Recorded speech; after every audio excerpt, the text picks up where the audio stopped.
Hey everybody, it's Tamika, and we're just doing a video recap from SOD last Sunday. We talked about fasting and the importance of it. So number one importance of fasting is that it begins in the heart. So whatever your agreement is with God, whatever vow you make or promise you make to Him, whether it's a corporate fast or individual fast, it begins in the heart, and your purpose and the reason why you do it is the most important thing. Most importantly, we should be doing it to draw closer to God and to be more like Christ. If we're doing it for cars, if we're doing it to impress someone, if we're doing it to make someone else happy or to make ourselves feel like a better Christian, we're not necessarily going to see the same fruit as if we do it from a sincere heart.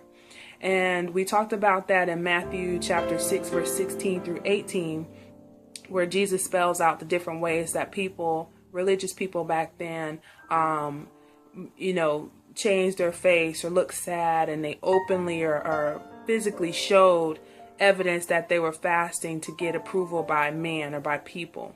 And God says that that person already receives their reward. And so when we fast out of a pure heart and we do it secretly, God says that He will reward us openly. And also, fasting is excellent in spiritual warfare. We saw evidence of that in Daniel.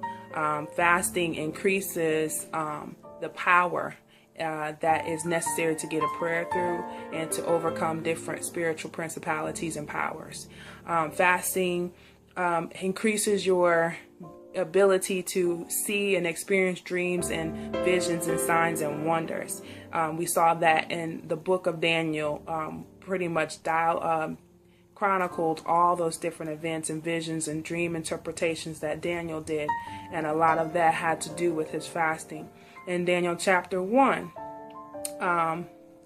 when Shadrach, Meshach, and Abednego and Daniel took a stand against the food that they were eating, and they fasted the king's portion, and they ate only God's portion, or of Daniel fast per se. They were elevated to the top rank in the advisors of the Babylonian kingdom. And it wasn't that they did it to get elevation or promotion. They did it to glorify God and show that God's way is better than the world's way. So fasting, whether it's a 3-day or whether it's a 7-day, whether it's water only or from sun up to sundown, it's a heart thing. It's a commitment between you and God, and He will help you to do it.